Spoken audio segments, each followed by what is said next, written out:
Brother Roland? Wala pa po ata, sister. Sige po. So, ang gagawin po natin ay magsisimula po tayo sa ating opening prayer na dahil po para hindi tayo malate, mamaya pagpapasok po ni Brother Matthew, saka po tayo ay mag-recap po. So, ngayon, si Josea Lasarte ang magsisimula po ng opening prayer.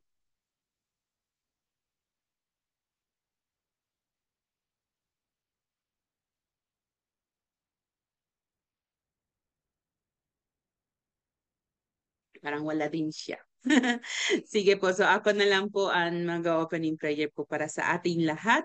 Sa ngalan ng Ama, ng Anak, at ng Espiritu Santo. Amen. Ama namin makapangyarihan sa lahat, maraming salamat po sa lahat ng mga biyaya na aming natatanggap. Diyos ng pagmamahal, Diyos ng awa, kami po ay humihiling ang inyong pong gabay sa aming pong Biblical Spirituality Weekly sa ngayon gabi. Nawa po Panginoon, lahat po kami makaroon ng disposisyon upang makinig, maisabuhay at maipahayag ang inyong salita. Ipinapanalangin po namin Panginoon ng lahat ng mga Bible Apostles sa lahat ng dako ng mundo, especially sa aming Archdiocese of Manila. Nawa Panginoon, kami lahat ay maging mga instrumento ng inyong pagmamahal para sa lahat ng mga tao na hindi pa nakilala ang inyong salita. Ang lahat ng ito ay aming dalangin sa tulong ng inyong mahal na ina, ang Birhen Maria. Amen. Sa ngalan ng Ama at ng Anak at ng Espiritu Santo. Amen. Pagpatuloy ko ang ating panalangin sa paghingi ng tulong at gabay ng Espiritu Santo.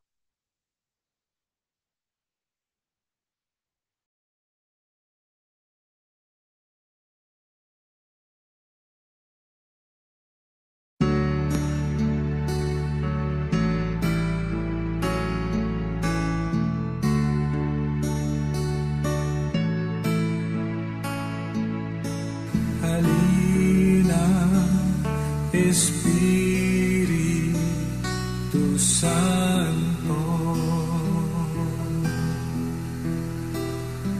kinakailangan kita.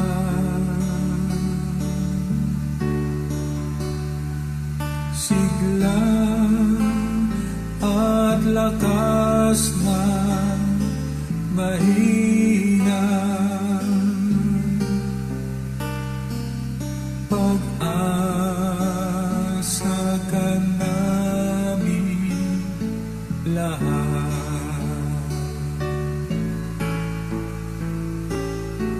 Halina, Espiritu Santo,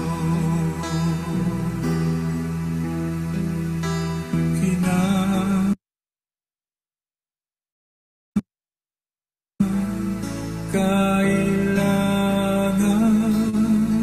kita.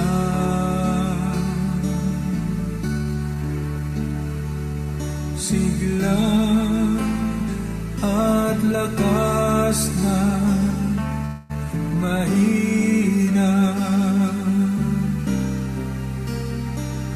pag-asa ka namin lahat.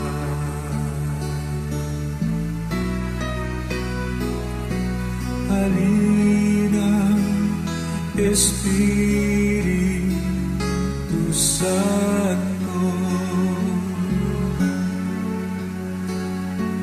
kinakailangan kita.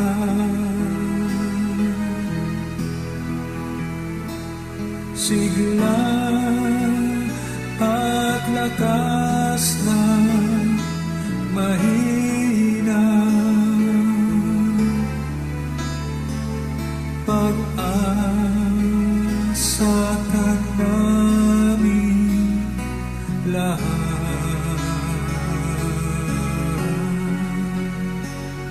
Pag-asa ka namin lahat.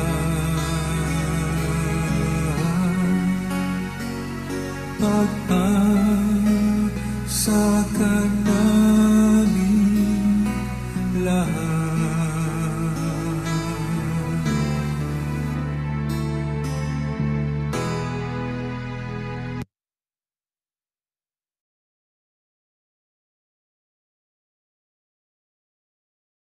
Tayo po ay magpapatuloy po sa ating pong pagbabasa ng salita ng Diyos, ng Ebanghelyo sa darating na linggo. Ang babasahin para sa atin ay si Sis Flora Aguilar. Good evening po, Sis.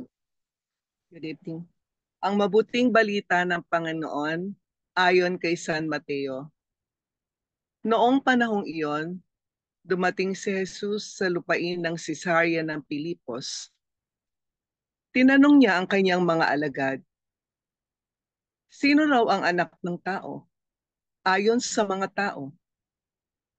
At sumagot sila, ang sabi po ng ilan ay si Juan Bautista kayo. Sabi naman ng iba, si Elias kayo. At may nagsasabi pang, si Jeremias kayo o isa sa mga propeta. Kayo naman, anong sabi ninyo? Sino ako? Tanong niya sa kanila. Sumagot si Simon Pedro, kayo po ang Kristo, ang anak ng Diyos na buhay.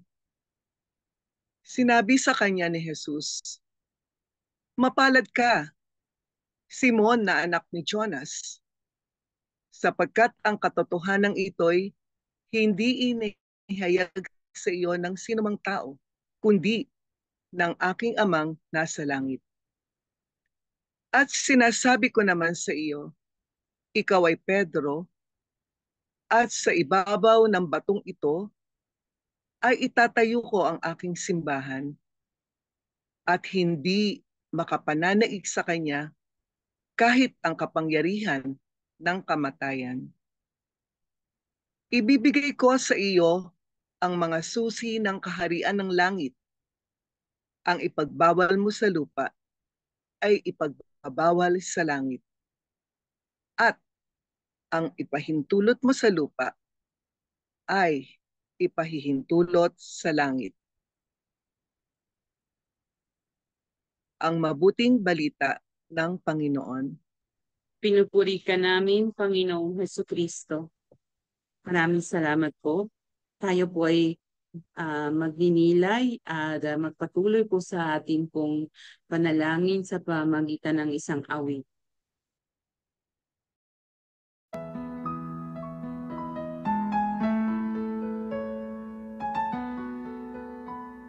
Ang sino man sa akin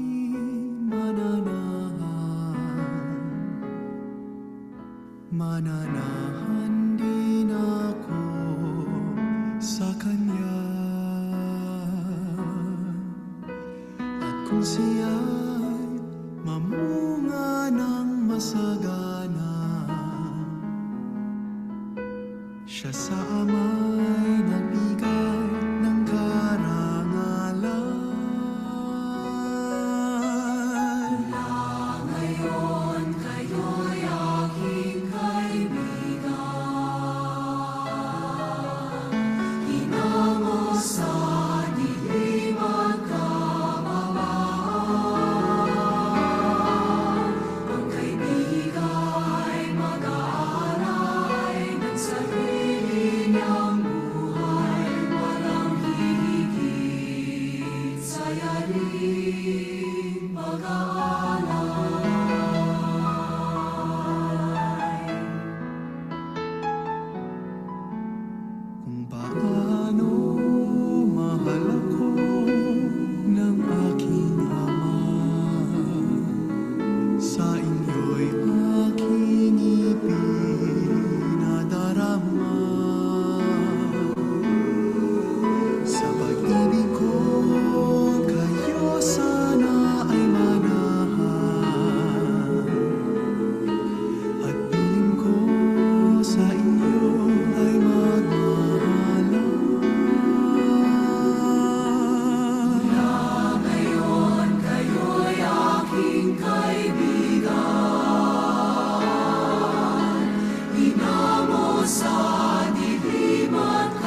Ngayon tayo po ay makikinig po sa magre-recap po sa atin si Tere Maitem.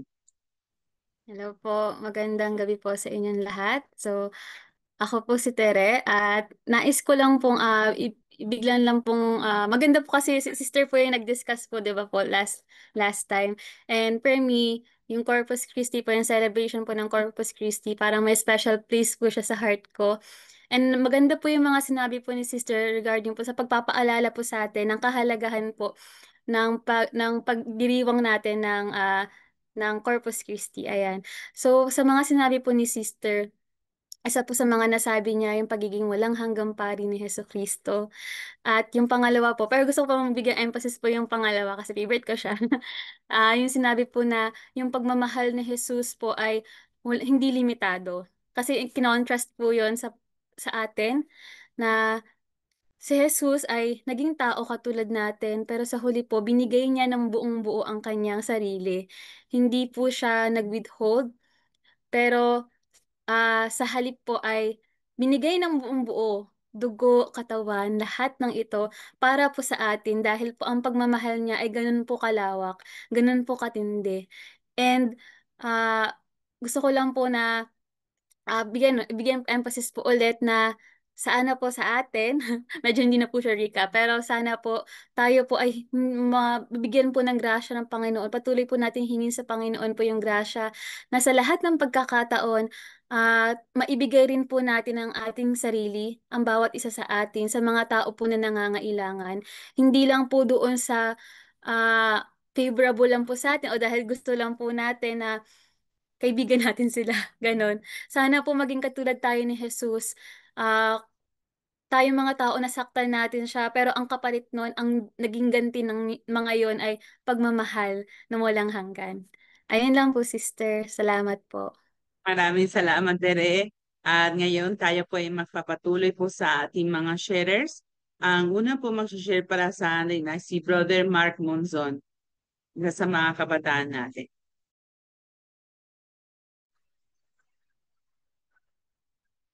Mark? Hello, hello, hello. Hello? Yes, Mark. Ayan. We can see you na. Muted lang. Ayan. Ayan.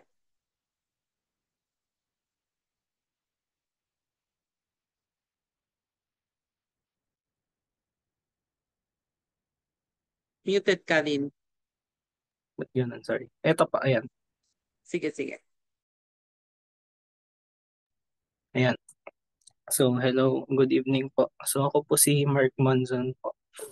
Ako po ay under ng Neo-Catechumenal Way. So, ako po ay nasa, ako po ay under ng Neo-Catechumenal Way sa Miranila po. So, ako po ay 20 years old ngayon. And 20 years old, nag-aaral po sa MCU, taking the course of Doctor of Dental Medicine.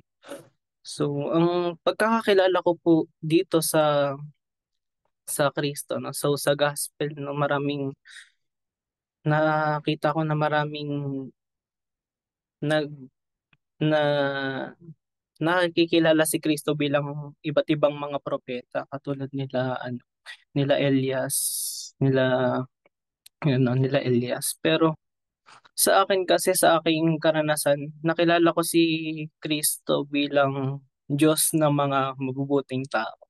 So, si Kristo para sa akin ay Diyos ng mga matutuwid na tao, ng mga banal na tao. So, mga pinapaboran niya yung mga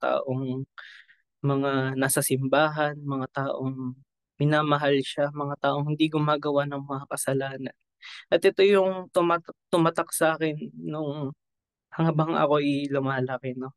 So, no, feeling ko parang dapat maging banal ako para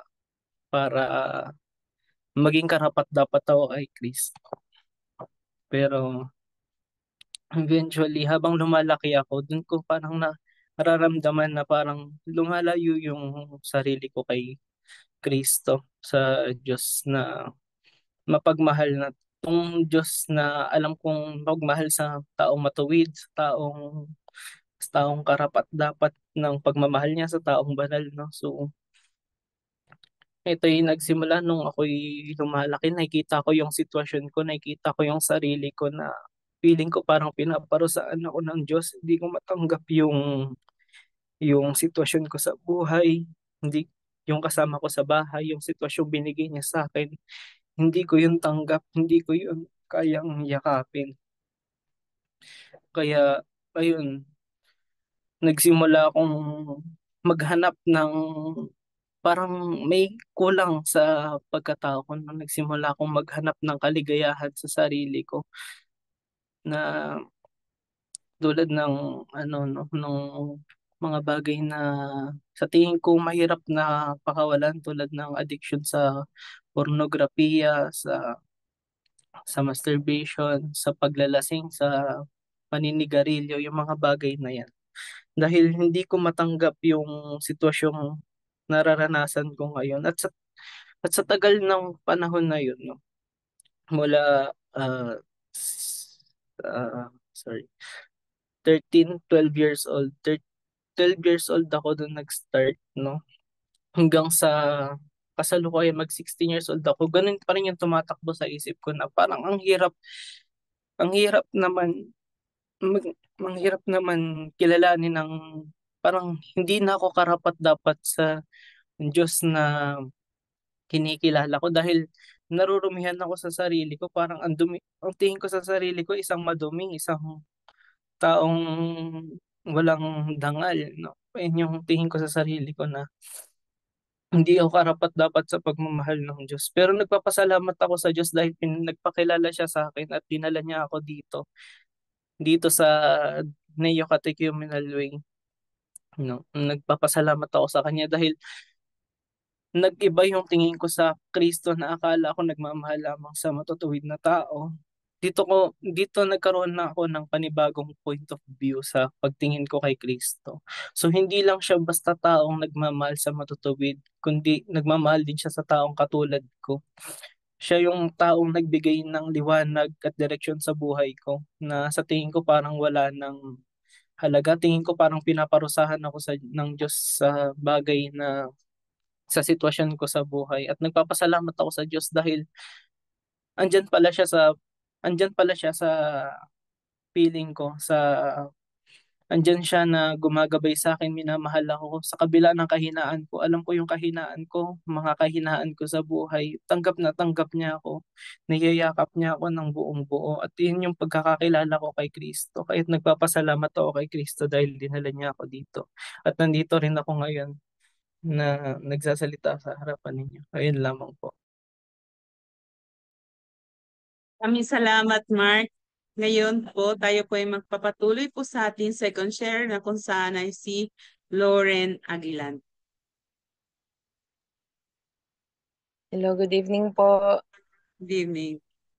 Ako po si Lauren, isang youth din mula sa Neo Catechumenal Way ng Don Bosco, Makati. Nung narinig ko yung gospel natin tonight, naalala ko yan yung laging katanungan kapag meron pong mga sino si Jesus sa'yo? Nung bata ako, hindi ko siya masagot ng maayos kasi na may Diyos, na magsisimba tuwing Sunday, ganyan. Pero hindi ko directly masabi kung paano ko siya i-describe. Pero ngayon na nakatanggap ako ng mga salita mula sa inang simbahan, sa mga misa, sa mga katekesis, at sa daily experience ko po sa buhay ko ngayon, nakikita ko ang presensya ng Diyos sa bawat sitwasyon ng aking buhay. Masasabi kong siya ang aking comfort and refuge. Comfort na nagbibigay sa akin ng freedom from pain, at refuge na nagpo-protect sa akin mula sa danger. Kasi na-realize ko pagka merong kalungkutan, merong sama ng loob, pwede naman akong kumain ng gusto ko, ng masarap na pagkain kasi mahilig akong kumain. Pwede naman ako manood na maraming K-drama, ganyan, kimchi telenovela, sabi nga ni Father Ado. Pero iba pa rin yung peace na binibigay ni Kristo kapag umattend ako ng Eucharist, kapag nagtagal ako ng ilang minuto sa Blessed Sacrament. Iba yung kapayapaan, yung comfort, yung consolation na binibigay ng Diyos sa akin at sa aming pamilya.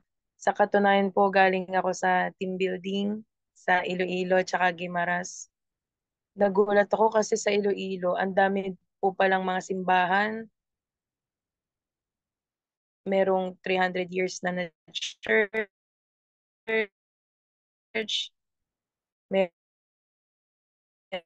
Merong mga na-declare na namin. Well, sa corporate world, hindi na naman sanay palagi dun sa mga prayers, ganyan. Pero pagbalik po namin sa van, sabi ng manager namin, grabe yung peace na naramdaman ko ngayong team building natin sa mga simbahan na napuntahan natin.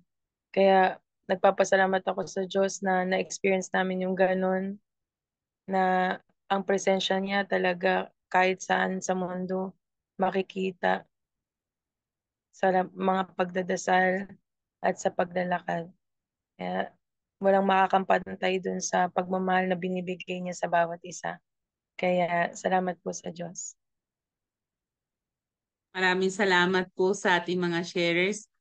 At ngayon po tayo po ay magpapatuloy sa ating pag-aaral, pagninilay at pagdarasal sa salita ng Diyos. Andito po muli ang ating director, si Father Adonis Saclolo. Good evening po, Father Ado. Magandang gabi, sister. Magandang gabi, mga Bible Apostles, Coordinators, lalo na yung mga host natin ngayon, mga kabataan natin, no, na totoo namang nakaranas sila ng pag-ibig ng Diyos sa pamagitan ng pakikinig sa salita ng Diyos. No? Sa darating na linggo, totoo pong nasa karaniwang panahon na tayo, ngunit may isa pa tayong solemnity o dakilang kapistahang ipagdiriwang. At ito yung dakilang kapistahan ni San Pedro at ni San Pablo. No? Tuwing June 29 po, ito yung kapistahan. No? At ito yung tinatawag din na Pope's Day, no? Yung araw ng Santo Papa. No? Sa tuwing June 29, kahit anong araw yan, ay nagdiriwang ang buong daigdig, no? Para sa Santo Papa. No, kaya nga sa June 29, magdiriwang ang Papal Nuncio. Usually sa mga bansa, Papal Nuncio ang nagdiriwang kasama sila Cardinal, no? Cardinal Advíncula, no? Kaya nga itong ebanghelyo natin ay patungkol, no, kay San Pedro. At yung second reading natin ay nagbibigay diin din tungkol kay San Pablo. Ngunit ang ating pinagninilayan ay yung ebanghelyo lang, no? Makikita natin na si Jesus ay pumunta sa Cesarea ng Pilipos kasama yung kanyang mga alagad, no? Yung Cesarea ng Pilipos ay nasa extreme north, no, sa norte na ito ng Israel, no, halos labas na sa bayan ng Israel, no. At doon sa pinuntahan nila ay may isang lugar kung saan sinasamba yung Diyos-Diyosan, yung Diyos-Diyosang si Pan, no. Si Pan, ito yung kalahating tao, kalahating kambing. At kapag sumisigaw siya, natatakot ang mga tao. Kaya nga sa kanya nagsimula yung salitang panic. No, ito yung kasi very ancient God ito. At doon, ipinahayag ni Jesucristo na siya ay naroon at tinanong niya kung sino siya at pinahayag ni San Pedro na siya ang anak ng Diyos. Ngunit mahalaga yung tanungan dahil mahalaga ito sa ating lahat. Tinatanong ni Jesucristo, una, sino ba ako ayon sa mga tao? Ibig sabihin kung anong narinig, kung anong sinabi, kung anong nabasa, no, kung anong napanood. At ayun din yung tinatanong sa atin ng Panginoon, sino ako ayon sa narinig mo, sa sinabi sa iyo, sa natutunan mo? Mahalaga yon. Nagbabasa tayo, nakikinig, no? Ngunit hindi natapos yung tanong doon. Sinundan ni Jesucristo ng mas malalim na tanong. Yung ikalawang tanong, ngunit sino ako para sa inyo? Naging mas personal. At dito ang hinihintay na sagot ng Panginoon na hindi na lang yung mga narinig at napag-aralan natin. Alam natin na ibinigay at itinuro sa atin ng ibang tao. Ang itinatanong ng Panginoon dito, sino ako para sa iyo? Ano ako sa iyo? O may kaugnayan ka ba sa akin? May kaugnayan ba ako sa iyo? May lugar ba ako sa buhay mo? At para bang natigilan ng lahat, no? Ngunit si San Pedro lamang yung nakasagot. Pero itong sagot ni San Pedro ay galing, no? Sabi ng Panginoong Jesucristo, ay hindi galing sa laman at dugo, ngunit inilahad sa kanya kay San Pedro ng Amang nasa langit. Ang ibig sabihin, kung ang tinatanong ni Jesucristo kung sino ako para sa iyo, ang hinahanap ni Jesucristo yung karanasan natin sa kanya. At kung titignan natin ang Biblia, lalo na yung bagong tipan, si San Pedro at si San Pablo ay mga taong pinili ng Diyos. No? At sila yung mga haligi ng simbahan. No? Sila nga yung kumakatawan sa dalawang, pwede nating sabihin, dalawang institusyon. No? Yung hierarchy, ito yung hierarchy, ito yung Santo Papa, mga kardinal, mga obispo, mga pari, mga laiko, at yung charism. No? Yung charism, ito naman yung iba't ibang charism sa simbahan. No? Missionary, prophetic, no? Catechism. At alam natin, no? Ngunit hindi sila maaaring paghiwalayin. No? Para silang, alam natin, meron tayong lungs. No? Ang baga natin ay dalawa. No? Hindi pwedeng mabuhay ng maayos yung tao kung isa lang yung baga. Kaya nga nagtutulungan, no, itong si San Pablo at si San Pedro. No? Ngunit bago natin pagnilayan yun, kailangan muna nating balikan sino ba itong dalawang tao na ito? May karanasan ba sila sa ating Panginoon? At mababasa natin sa bagong tipan na malalim ang karanasan ni San Pedro at ni San Pablo. No? Unahin natin si San Pedro. Si San Pedro, sa mga ebanghelyo, palagi siyang impulsive. Di ba? Kung anong maisip niya, gagawin niya. No? Nung nakita niyang naglalakad si Jesucristo sa tubig, sabi niya, Panginoon, utusan mo ako na maglakad din sa tubig. Naglakad siya sa tubig, ngunit lumubog. Ano nakita nila sa Jesucristo na muling nabuhay sa Galilea, nakita niya, no? Wala, hindi na siya nag-isip, tumalon siya sa tubig at lumangoy. Ganun ka-impulsive si San Pedro kung anong nararamdaman niya at iniisip niya, ginagawa niya. Kaya nga nung hinuhuli na si Jesucristo, di ba, hinugot niya yung kanyang tabak at pinutulan niya ng tenga yung isang sundalo. Ito yung katangian ni San Pedro. Ngunit si San Pedro, akala niya kilalang kilala niya ang kanyang sarili. Akala niya siguradong sigurado siya sa kanyang sarili. Di ba ang sabi niya nga, Panginoon, kahit iiwan ka ng lahat ng mga ito, hindi kita iiwan. Ibibigay ko ang buhay ko sa iyo. At ngunit sinabi sa kanya ni Jesus na totoong nakakakilala sa kanya. No, pagkatapos, kapag tumilaok na ang manok, 3 beses mo akong ipagkakaila. Katulad ni San Pedro, tayo rin ay hindi natin totoong nakikilala ang ating mga sarili. Ngunit nakikilala tayo ng Panginoon. Kaya nga napakaganda nung tagpong iyon. Gustong-gusto ko nung umiyak si San Pedro nung nalaman niyang ipinagkaila niya ang ating Panginoon. Mababasa natin yun sa Matthew chapter 26, no, verse 75. Pero ang gustong-gusto ko yung kay San Lucas. Kung babasahin ninyo, Luke chapter 22, verse 62, pagkatapos itatwa o ipagkaila ni Pedro si Jesus, sabi roon, bumaling si Jesus, ang Panginoon, at tumingin kay Pedro. At yung tingin ng ating Panginoon ay tingin ng totoong pagmamahal. At ito yung naalala ni Pedro. At naalala niya yung sinabi sa kanya ng ating Panginoon. Kaya nga, di ba pag basahin natin yung Luke chapter 5 verse 8, alam ni Pedro na makasalanan siya. Di ba sabi niya nung nakahuli ng maraming isda, sabi niya, lumayo ka sa akin, Panginoon, ako'y isang makasalanan. Ang maganda kay San Pedro, nung nalaman niya na siya ay mahina, na hindi niya kilala ang kanyang sarili, at nakita niyang nakatingin ng buong buo at punong-puno ng pag-ibig ang Panginoon. Umiyak si San Pedro at nagsisi. Ngunit nagtiwala siya sa pag-ibig ng Panginoon. Ang kaibahan ni Pedro kay Judas, Ang katotohanan, parehas lang halos yung kanilang nagawa. Si Judas ay walang kababaang loob na tanggapin yung kanyang pagkakamali. Kaya kinuha niya ang kanyang sariling buhay. Si San Pedro ay biniyayaan. Biniyayaan, no, katulad ng ibanghelyo ngayon, no, ng pahayag mula sa langit na kaya siyang mahalin ng Panginoon kahit ano ang kanyang nagawa. No, kaya kung maaalala natin, di ba, doon sa John chapter 21, tinanong siya ng Panginoon ng 3 ulit. No? Simon, no, iniibig mo ba ako? Nalungkot na si San Pedro nung ikatlong ulit siyang tinanong. Ngunit sinabi niya, Panginoon, alam mo naman ng lahat. Ayun yung tanda. Panginoon, alam mo ang lahat tungkol sa akin. Pero sa kabila noon, anong sinabi ng Panginoon? Pakainin mo ang aking kawan. At itong ibanghelyo natin ngayon, Matthew chapter 16, at yung ibanghelyo sa John chapter 21, ang tawag dito sa mga biblical text na ito ay primacy of Peter. Dito makikita natin na itinatalaga si San Pedro bilang pinakaulo ng lahat ng apostol, ang unang Santo Papa. Kaya nga kung titignan natin yung simbahan natin, di ba? Pinangungunahan ng Santo Papa. Mga kardinal, mga obispo, mga pare.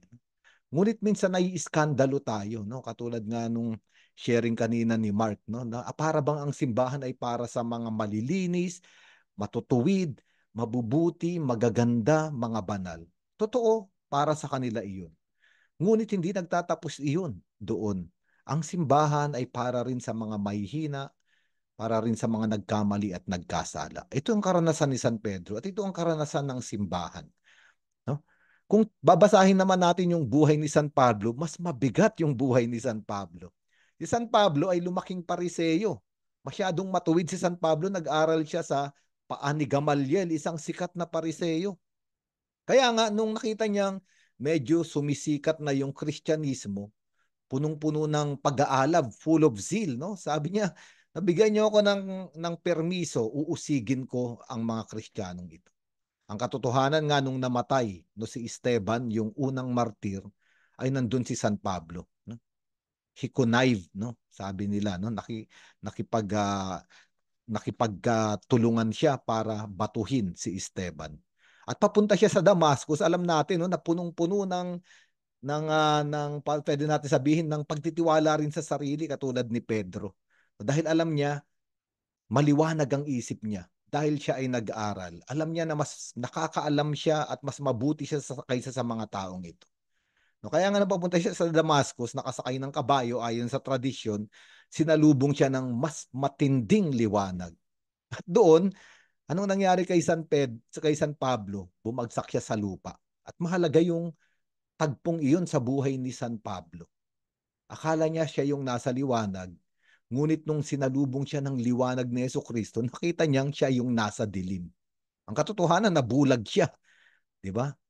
Nabulag siya dahil masakit sa mata yung totoong liwanag. Di ba kung tatanungin tayo, kailan ba tayo nasasaktan sa liwanag? Kapag galing tayo sa dilim, di ba? Pagka, halimbawa, natulog tayo, lumabas tayo ng silid na madilim, paglabas natin maliwanag yung araw, ang sakit sa mata.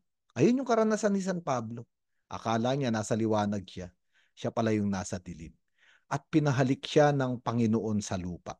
Alam natin, no, paulit-ulit na nating sinasabi, ibinaba si San Pablo mula sa kabayo papunta sa lupa. Ang lupa, no, napag-usapan na natin ito, uulitin ko lang, sa Latin ay humus. At yung humus, ito rin yung root word, no, salitang ugat ng salitang human ng tao. Ngunit ang humus, yung lupa, ito rin yung salitang ugat ng humility. Ang totoong tao ay nakaapak sa lupa. Hindi siya nakalutang sa hangin. No, kaya nga, kung babasahin natin halimbawa sa 1 Timothy chapter 1 verse 15, anong sabi ni San Pablo? No? Sabi niya, no? The saying is sure and worthy of full acceptance that Christ Jesus came into the world to save sinners, of who I am the foremost. Sabi ni San Pablo, sa unang sulat kay Timoteo chapter 1 verse 15, pumarito sa Jesucristo sa daigdig para iligtas ang mga makasalanan at ako yung pinaka-terrible. Ako yung pinaka-makasalanan sa lahat. No, kahit na nga ikinukumpara siya sa ibang apostol, No, sinasabi niya, I am least of the apostles. Ako yung pinakawalang halagang apostol dahil inusig ko ang simbahan. Malinaw na itong dalawang haligi ng simbahan ay may karanasan kay Hesus Kristo. Kung tatanungin sila ni Jesus, Pablo, Pedro, sino ako para sa inyo? May sasabihin itong dalawang ito. Panginoon, ikaw yung nagpatawad sa akin. Ikaw yung yumakap sa akin kahit hindi ako kamahal-mahal. At ito yung tinatanong sa atin mga kapatid, no? Bible apostles, mga kasama nating nakikinig, sino ako para sa iyo?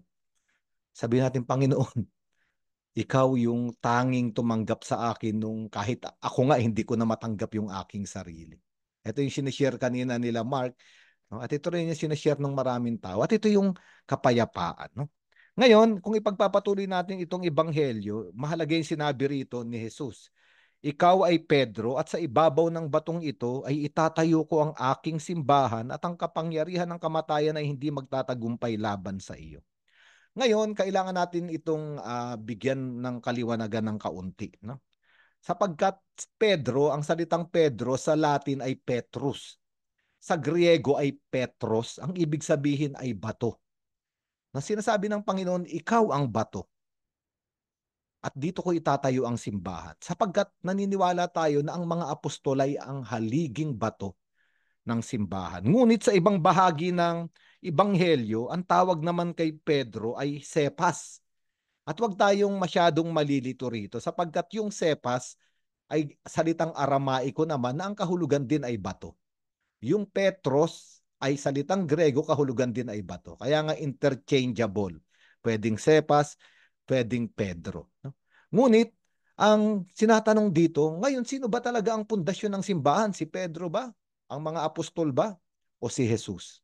At dito natin kailangan bigyan diin yung maliwanag na pagtuturo ng simbahan. Sa katuruan ng simbahan, totoo si Pedro, si Pablo, ang mga apostol ang mga haliging bato. Ang mga bato kung saan nakatayo ang simbahan. Ngunit si Jesucristo ang panulukang bato.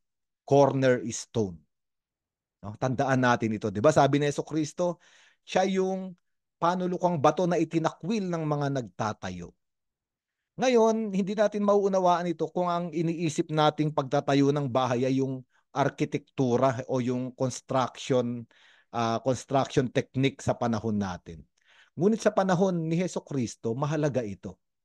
Yung mga haliging bato, yung mga pundasyong bato, no, yung mga pader na bato, mahalaga sila. Ngunit sila ay babagsak kung walang panulukang bato. Sapagkat noong unang panahon, wala pang mga construction na ginagamitan ng bakal. Di ba ngayon, yung mga bato, mga hollow blocks, tatayo sila dahil may bakal. Ngunit noong panahon ni Jesucristo, kailangan ng panulukang bato para hindi bumagsak yung itinatayo kasi wala pang mga bakal noon. Ngayon, iba-ibang proseso pero dalawa yung mahalaga. No? Itatayo muna yung mga pundasyon at haliging bato at magkakaroon ng isang puwang, pinakamahalagang espasyo at doon ilalagay yung panulukang bato. Ibig sabihin sa panulukang bato nakasalalay lahat no ng buong kabuuan ng construction ng mga bato ng mga haligi. Alisin yung panulukang bato, babagsak ang lahat. Yung iba naman, panulukang bato muna at doon ididikit, ipapatong yung mga haligi at pundasyong bato. No, either way, ang panulukang bato ay ang Panginoon. Sapagkat ang totoong nagtatag ng simbahan, ang pundasyon ng simbahan ay ang ating Panginoong Hesukristo. Siya ang ulo, tayo ang katawan. At ang mga apostol ay mga haliging bato. No? Kaya nga magpahanggang ngayon ang tradisyon ng simbahan ay naghihirang ang Diyos ng mga Santo Papa. No? Nakaraan lang no, na mayapa ang ating minamahal na si Pope Francis at ngayon meron tayong si Pope Leo. No? At lahat ito ay nakaayon dito sa tradisyon. At mahalaga yung sinabi rito, ikaw ay ang bato at hindi mananaig sa iyo ang kapangyarihan ng kamatayan. Sa ibang ebanghelyo, ang sinasabi ron, hindi mananaig sa iyo ang kapangyarihan ng impyerno. At totoo, maraming problema sa simbahan, wag na tayong maiskandalo. May mga paring nagkakamali, may mga laikong nagkakamali, may mga relihiyoso, at kahit tayo, lumalabas yung ating mga kahinaan, katulad din ni San Pablo at ni San Pedro. Ngunit sinabi na ang pangakong ito, no, na hindi naman magwawagi ang kasalanan, ang kasamaan ng kadiliman kahit na ang impyerno sa simbahan. No, meron ngang tinuturo nung nag-aaral ako ng theology, merong subject na ang tawag ay ecclesiology, no, patungkol sa simbahan. Ngayon, dalawang bagay daw yon. Sabi nila, church is always holy. Holiness of the church. Pero iba yung holiness in the church. No? Magkaiba yon. Yung kabanalan ng simbahan ay palaging nandyan. Sapagkat ang simbahan ay itinatag ng Panginoon at ang simbahan ay katawan ng Panginoong Yesus na banal. Iba naman yung holiness in the church. Ito naman, kung pag-uusapan yung mga bahagi ng katawan. At ito na tayo. At nag-iba-ibang degree. No? Na minsan mahina tayo, minsan nagkakamali tayo. Pero ang mahalaga, andun ang Panginoong Jesucristo na patuloy tayong pinababanal. No? Kaya mahalaga yung huling mga verse dito sa Ebanghelyong ito. Sabi rito ng ating Panginoon, ibibigay ko sa iyo ang mga susi ng kaharian ng langit. Ang ipagbawal mo sa lupa ay ipagbabawal sa langit, at ang ipahintulot mo sa lupa ay ipahihintulot din sa langit. At ito, yung verse, no, kung saan binibigyan diin yung pagtatatag din ng sakramento ng kumpisal. No? Sabi ko nga kanina, holiness in the church, minsan nanghihina tayo, minsan nagkakasala tayo. Ngunit iniwan din ng ating Panginoong Jesucristo sa simbahan kay Pedro yung pagpapahintulot, no? Yung susi. No? Kaya kung makikita natin, si San Pedro palaging may hawak na susi, si San Pablo palaging may hawak na espada at aklat, no? Sapagkat siya yung nag-mission. Kung babasahin natin sa Matthew chapter 18 verse 18, sinabi roon na ni Jesus kay San Pedro, no, kung ano man yung itatali mo sa lupa ay itatali sa langit. Kung ano yung kakalagan mo sa lupa ay kakalagan sa langit. Ngunit mas malinaw sa John chapter 20 verse 23. Sabi ro ng Panginoon, binigay niya yung Espiritu, at sabi ng Panginoong Jesucristo, kung paanong ako ay isinugo ng Ama, isinusugo ko rin kayo. Mahalaga yon. Bakit ba isinugo ng Diyos Ama ang ating Panginoong Jesucristo sa daigdig? Para magligtas at magpatawad ng kasalanan. Kaya nga sabi ng Panginoong Jesucristo, isinusugo ko rin kayo. Kung magpapatawad kayo ng kasalanan ninuman, ayun nga ay mapapatawad. Kung papanatilihin nyo ang kasalanan ng sinuman, mananatili iyon. Napakaganda ng ating simbahan, mga kapatid. No? Sapagkat alam ng Diyos, katulad ni San Pedro at ni San Pablo, na tayo ay mahina. Tayo ay nagkakamali. Kaya nga, binigay niya itong sakramento ng pagbabalik loob. At sa pagbabalik loob, kapag sinabi ng pari yung formula ay absolve you from all your sins in the name of the Father and of the Son and of the Holy Spirit, hindi yung pari ang nagpapatawad. Ang Panginoong Jesucristo ang nagpapatawad. Ang ibig sabihin, nung ibinigay niya yung susi kay San Pedro, gagamitin ni Jesus si San Pedro para sa kapatawaran ng mga kasalanan. Kaya nga kung tatanungin tayo ngayon ng Panginoon, sino ako para sa iyo? At ito yung sasabihin natin, Panginoon, ako yung pinatawad mo sa kumpisalan sa Quiapo. Sino ako para sa iyo? Panginoon, ako yung pinagpasensyahan mo ng mahabang panahon. Kaya nga, sa ating magdiriwang tayo netong mga banal na apostol, mga haligi ng simbahan, tignan natin na hindi sila haligi bato dahil malalakas sila. Hindi. Isipin natin na naging malakas sila sapagkat nakasandig sila sa panulukang bato, ang ating Panginoong Yesus. At ito rin yung paanyaya sa ating lahat. Sige, tapusin natin ating pagninilay sa Ebanghelyo para sa darating na linggo. Maaari nating itaas ang ating mga panalangin. Kung sino man yung mga narito sa Zoom na nais magtaas ng kanilang panalangin, mag-unmute po. No? At sama-sama tayo, itataas sa ating Panginoon ang anumang panalangin na mababanggit.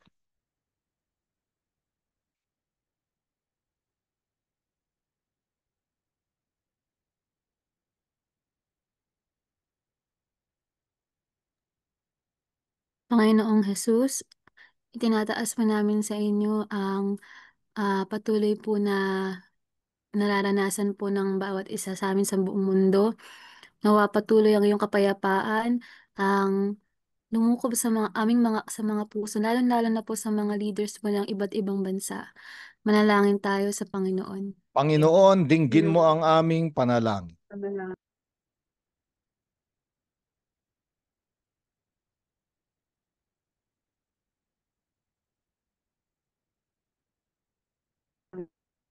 Panginoong Jesus, kami po ay lumalapit sa iyo, humihingi ng iyong paggabahay at tulong ng Espiritu Santo upang sa aming ginagawang misyon ng ah, pagpapakalat ng iyong kaharian sa puso ng bawat mananampalataya, kami iyong palakasin, Panginoon, upang magpatuloy sa misyon na ito katulad ni na San Pedro at ni San Pablo, na sa kabila ng aming mga kahinaan, sa kabila ng aming mga kakulangan, ay ikaw ang magpuno, Panginoon, upang ang misyon na iniwan mo sa amin ay aming magawa at maisakatuparan. Manalangin tayo sa Panginoon. Panginoon, dinggin mo ang aming panalangin.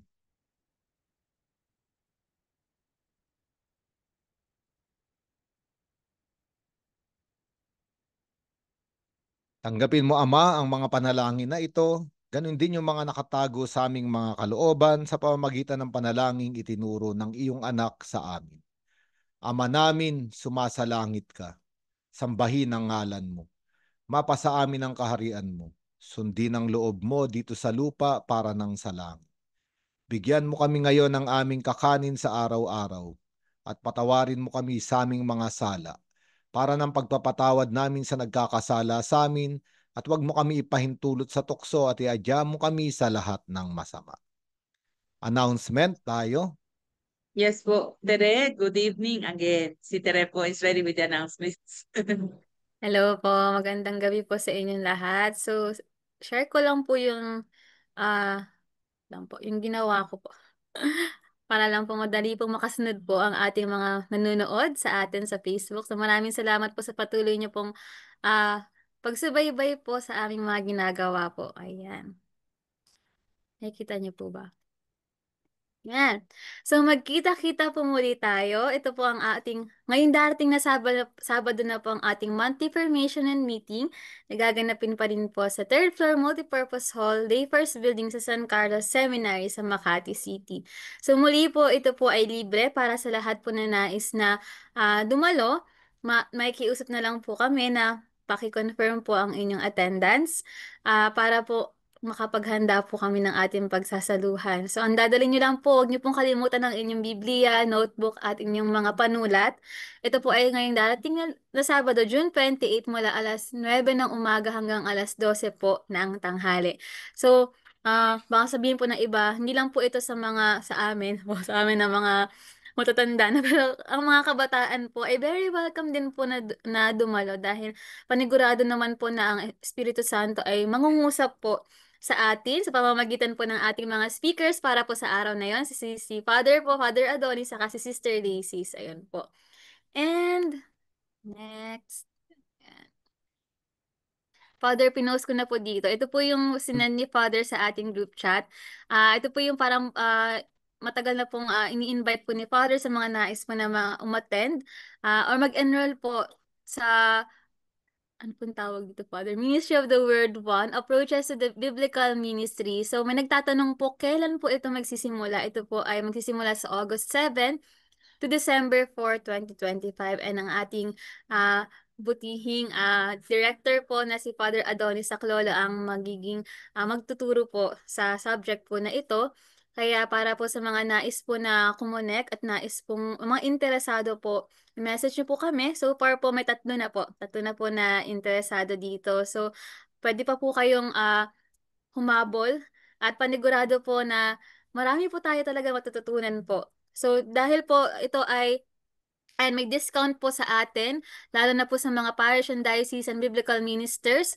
Tama, Father, no? Ang magiging discount fee na lang po ay 3,000 pesos per this whole semester. Yeah, okay, maputol kita, Tire.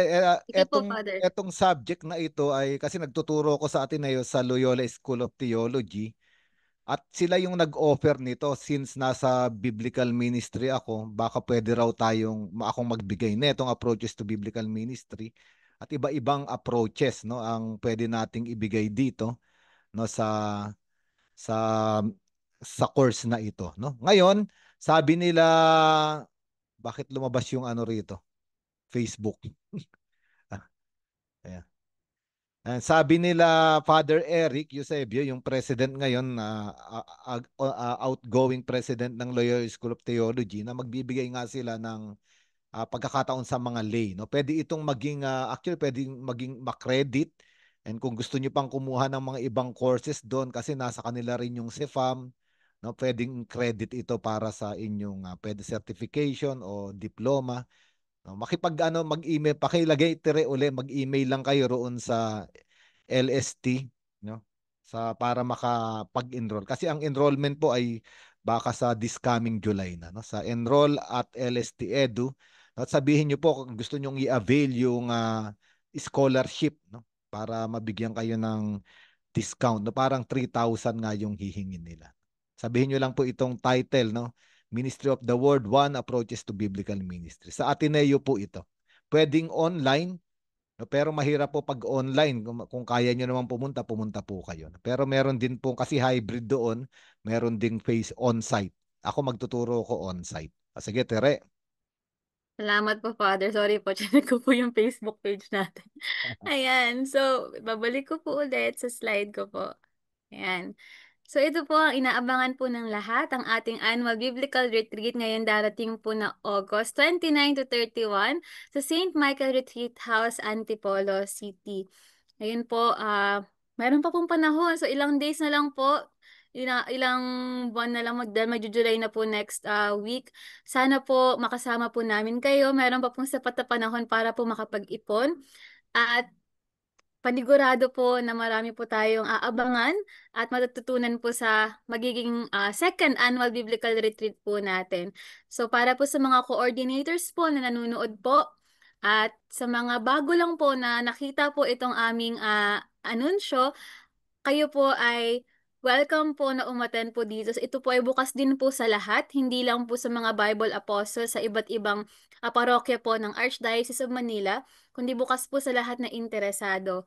So, para po kung kayo po ay interested at hindi pa po part ng kahit ng anong parokya, i-message nyo lang po ang aming Facebook page para po maisama namin po kayo sa listahan.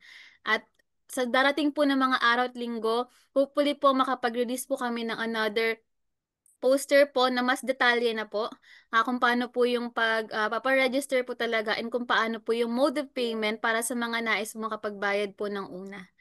Ayun lang po, Father. At ayun po, meron po tayo mga mag-aanunsyo rin po ngayong gabi. Una po si Sister Christy. Ayan. Andiyan po ba si Ate Christy po? Hanapin ko lang po si Ate Christy. She was here. Nawala po. Baka na-disconnect po siya, pero unahin mo Sister muna Sally po. Sister Sally po muna. Yes po.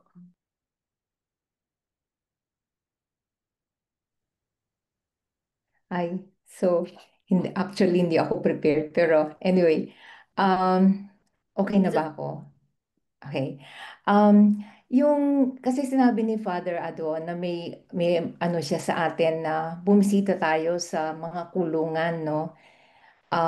So ngayon, in-schedule natin July 26, no? Yun ang request ni Father Ado. At saka, since karamihan sa ating Bible Apostles, available sila on Saturdays, ni-request namin ang Bilibid Prison kung pwedeng 5 Sabado i-dedicate nila sa Arkham MBA para turuan din natin kasi maraming maraming mga inmates sa Bilibid Prison. Dito'y gaganapin dyan sa Mandaluyong, part yan ng Arkham, no? Correctional Institute for Women, CIW. So, marami dyan, malalalim na silang magbasa ng Biblia, pero gusto nilang, ito yung kanila, normally ginagawa nila Lectio Divina. So, nung kinondak namin yung retreat nila, nag-request talaga sila kung pwedeng Bible study every week. Ang available time talaga nila is Tuesday morning. Kasi maraming mga regulations kasi na they're only allowed to spend this time of the day para sa kanilang sa Bible study, para ganon. So, gagawin natin ito mag-umpisa tayo July 26, August 2, August 9, August 16, August 23. So, 8:30 to 10:30 ang actual session. Pero, hinihiling na kung pwede, nandun na tayo by 7:30 kasi maraming mga um, checks, no? Para makapasok tayo. Dapat pagpasok natin, sabay-sabay. Paglabas natin, sabay-sabay. Hindi pwedeng lumabas once na pumasok ka at random, no? So, yung mga interesado, sana masamahan nyo kami. Tutulungan tayo ng FDW, sina Sister Dayday, at saka yung mga kasama niya. Nandyan din tatlo na sa FDW pala ang members ng ARCAM MBA. So, sabi nga ni Sister Lacis, kailangan natin ng participation talaga ng ARCAM MBA. Kaya pinost namin sa dalawa na para kung sino ang interesado talaga. Indicate nyo lang doon kung anong Sabado kayo interesado. First Saturday, second Saturday, third, fourth, fifth. Kahit na isang Sabado lang para ma-experience ninyo yung buhay nila sa loob, no? Nagbago ang pananaw namin nung makita namin yung mga wala pang experience sa pakikipagsalamuha sa kanila. Akala ko dati parang hindi ko kaya silang harapin, pero nakakaawa talaga sila na kailangan nila talaga ang tulong natin, no? Especially yung kaalaman sa Biblia, no? Pakilala natin mas malalim pa ang Panginoon sa pamamagitan ng salita ng Diyos. So, pinost naman namin sa Facebook sa ating chat group. Sir Selly, Register. Sir Yes, Selly, Father. ang tanong lang, sa women's correctional ba, puro babae lang ang pwede o pwede rin No, pwedeng lalaki, Father. basta magpa-register lang? No? Magpa-register lang. Ayan Oo. mga Bible Apostle, sa July 26 kasi, ang July ay mission month natin. Maliban dun sa July 26 sa correctional, meron din tayong schedule sa Manila City Jail. No? Mm-mm. Sa MYRC, sa youth. No? Kaya maghahati-hati po tayo. Sana pumili kayo no? Kung saan yung malapit kayo. Doon sa Mandaluyong o roon sa Manila City Jail, malapit sa Quiapo. Yung MYRC, malapit din sa Quiapo. Sana po mas malaman namin ng mas maaga. Maglalabas siguro tayo ng list kung saan kayo pwede mag-fill up na gusto ninyo. Sa July 26 po ang simula. And then doon sa correctional ay magpapatuloy tayo for several Saturdays. Okay po? Yes. Yes. Sige. Oo. At saka, Father, yung sa correctional, magkakaroon yung available ng Tuesdays, kailangan din natin ng support doon para ma-follow up din. Kasi yung kanilang Bible study, magiging weekly na until forever. Sige, tignan natin, no? Kasi yung iba may trabaho kung umaga, no? Kung gabi naman, busy tayo sa Biblical Spirituality Weekly. Siguro yung mga retire na nating Bible Apostles, no? Baka gusto nila. No? Sige po, pag-usapan natin. Thank you po. Thank you, Sister Father, may habol pa Thank po you si po, Ate Sister. Christy daw po. Si Sister Christy naman sa ating mga entry programs na ginagawa.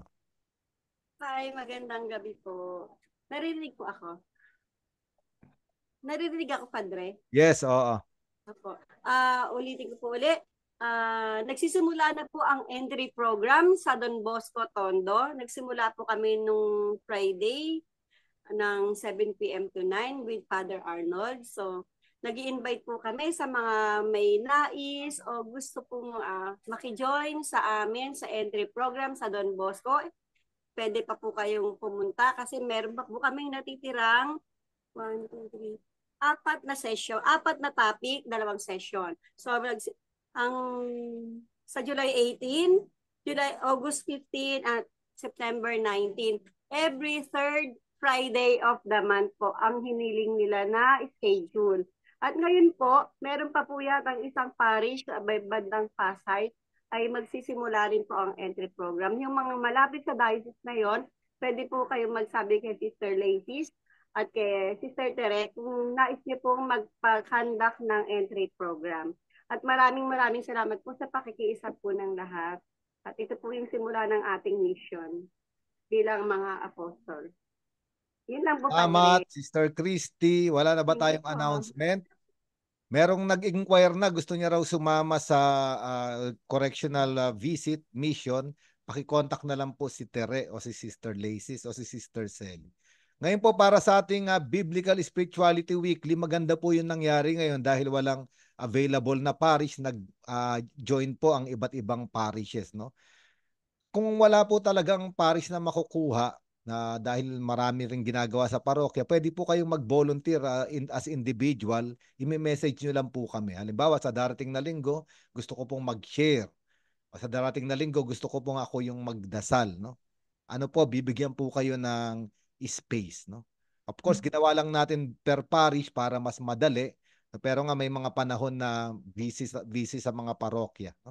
Kaya kung gusto niyo pa talagang mag-share, magbigay ng inyong insights, pwede po kayong mag-message kay Tere, kay Sister Lacey, no, para ma-schedule po kayo sa mga Biblical Spirituality Week. Okay, meron pa ba, Sister? Wala naman po, Father. Just see you on Saturday po, mga kapatid. Bago po mga 9:00, maganda po yung mangyari sa atin. Manonood po tayo ng Genesis to Jesus sa 1 oras. So, meron din po tayo pag-aaralan.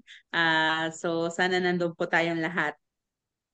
Salamat sa inyong lahat. Kita-kita tayo sa Sabado at sa darating na Martes. Sige po, pagtanggapin na natin ang pagbabasbas. Sumainyo ang Panginoon.